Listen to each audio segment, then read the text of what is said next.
أعوذ بالله من الشيطان الرجيم وبه نستعين وعليه نتوكل والصلاة والسلام على أشرف الأنبياء والمرسلين. Amma ba'd, mga minamahal kong mga magulang at mga kapatid sa panampalataya, Assalamualaikum warahmatullahi wabarakatuh sa inyo lahat.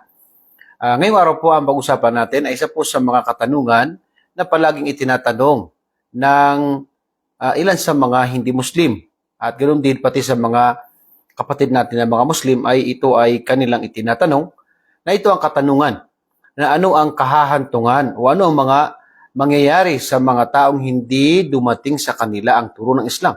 Sila na mga tao na hindi sila mga Muslim at sila ay namatay na hindi mga Muslim at hindi dumating sa kanila ang turo ng Islam o kaya hindi malinaw ang pagdating sa kanila ng mensahe ng Islam.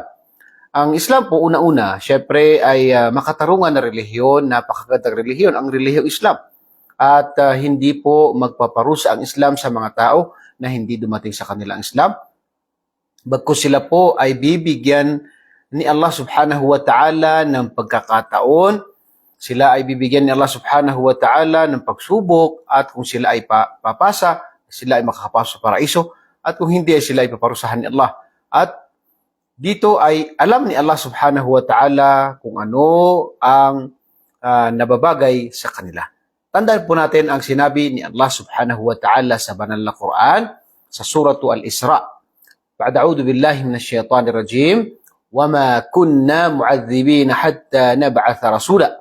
Sinabi ni Allah sa pinakamalapit nitong kahulugan na kami ay hindi magpaparusa sa ninuman maliban sa kung sila ay dumating sa kanila ang aming mga sugo, ang aming mga mensahero. Ibig sabihin, ang Allah subhanahu wa ta'ala ay hindi siya magpaparusa sa mga tao hanggat sa kung hindi dumating sa kanila ang mensahe ng Islam.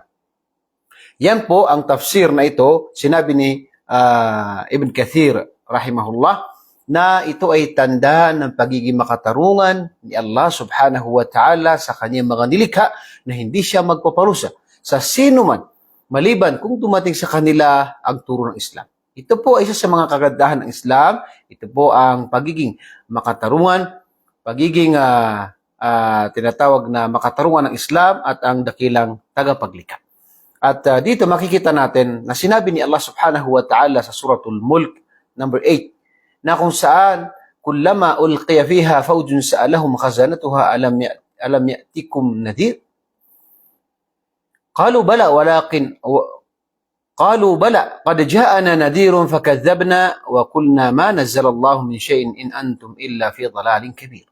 Dito ay kapag may mga tao na sila ay tinatapon sa impyerno, ay tinatanong sila ng mga tagabantay ng impyerno at sila ay nagsasabi na hindi ba dumating sa inyo?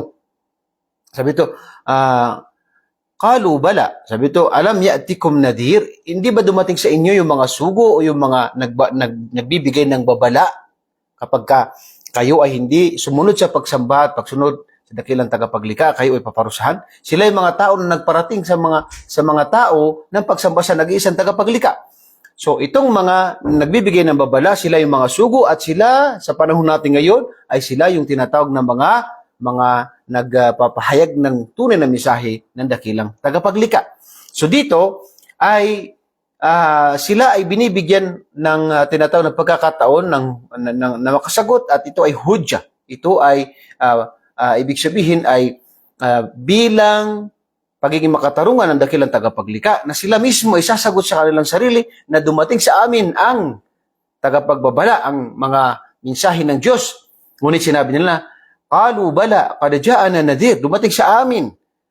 Fakadhabna, kami ay pinasinungalingan namin. At marami sa panahon ngayon, makikita mo na dumating sa kanila ang mensahe ng Islam pero hindi nila ito tinatanggap. Ito ay kahit na nalaman nila ang katotohanan ng relihiyong Islam, nalaman nila ang perpektong relihiyon na ito, nalaman nila ang tinatawag na tunay na kasulatan na ito, ang Quran, at kung ano ang meron sila ngayon ay alam nila na ito ay ligaw na pananampalataya dahil sa kanilang pagmamalaki sa kanilang mga puso ay hindi nila tinanggap ang Islam. Naway gabayin sila ni Allah subhanahu wa ta'ala at sila ay makapumasok sa Islam at sila ay makapasok sa paraiso ni Allah subhanahu wa ta'ala. Dahil kapag ang mga tao, sino man ang dumating sa kanya ang mensahe ng Islam, sinabi ni Propeta sallallahu alaihi wasallam na sino man dumating sa kanya ang kanyang mensahe at hindi niya sinunod, hindi niya pinakinggan, hindi niya sinunod ang mensahe ni Propeta sallallahu alaihi wasallam na dumating sa kanya ang kanyang mensahe ng malinaw, ay tunay na siya paparusahan ni Allah sa impyerno. Dahil dumating sa kanya ng malinaw ang relihiyo Islam, ang turo ng nag-iisang tagapaglikha o turo, mensahe ng nag-iisang tagapaglikha na itong pagsamba lamang sa nag-iisang tagapaglikha. So dito makikita natin na meron tayong kaida, principle, na kung saan sinabi, la yudkhilun nara man la yastahiquha. Isa ito sa kaida na hindi papapasukin ni Allah subhanahu wa ta'ala sa impyerno ang sino man maliban sa karapat-dapat siya doon. At kaida rin na la yu'adzibu man lam tasilhu al-hujjah. Hindi paparusahan ni Allah subhanahu wa ta'ala ang hindi dumating sa kanya ang tunay na mensahe ng Islam. Kaya makikita natin na sinabi ni Allah sa surah Al-Isra 15, وَمَا كُنَّا مُعَذِّبِينَ حَتَّى نَبْعَثَ رَسُولًا. Hindi kami magpaparusa sa sinuman hanggat sa dumating sa kanila ang mensahe ng Islam. At tandaan natin, ang Allah subhanahu wa ta'ala ay tunay na makatarungan. Tunay na makatarungan. At maawain at mahabagin ng Allah subhanahu wa ta'ala. Kaya nga, sinabi ni Allah sa surah Al-Kahf 49, na sinabi ni Allah subhanahu wa ta'ala, وَلَا يَظْلِمُ رَبُّكَ أَحَدًا. Tunay na hindi aapihin, hindi mang-aapi si Allah subhanahu wa ta'ala, hindi siya magiging masama o magpaparusa o magpapasok sa impyerno sa mga taong hindi nararapat dito. Kaya, wala yadlim, hindi mang-aapi ang Allah subhanahu wa ta'ala, ang iyong Panginoon, ng kahit sino. Ang Allah subhanahu wa ta'ala ay tunay na makatarungan. Tunay na makatarungan at maawain at mahabagin. Kaya ang Allah subhanahu wa ta'ala ay bibigyan niya ng pagkakataon ng mga tao na hindi dumating sa kanila ang relihiyon ng Islam. O kaya ay hindi dumating sa kanila ng tama ang relihiyong Islam, sila ay bibigyan ni Allah subhanahu wa ta'ala ng pagkakataon at ganoon din bibigyan sila ng pagsubok at ang Allah ang nakakaalam kung ano ang tunay na kanilang kahatungan at ang Allah ay makatarungan at higit sa lahat ay maawain at mahabagin. Kaya itong katanungan na sinasabi nila na ano yung tinatawag na mangyari sa kanila, ay ito po ay una-una na sinabi natin na ito po ay si Allah subhanahu wa ta'ala ang lubos na nakakaalam kung ano ang kanilang kahatungan, pero magiging makatarungan si Allah subhanahu wa ta'ala sa lahat ng nilikha. Hindi siya magpaparusa sa ninuman na hindi dumating sa kanya ang mensahe ng Islam. Kaya inshallah nawa ay makatulong sa inyo ang ating mga kasagutan sa mga katanungan nito. Ako po muli nagpapasalamat sa inyo lahat,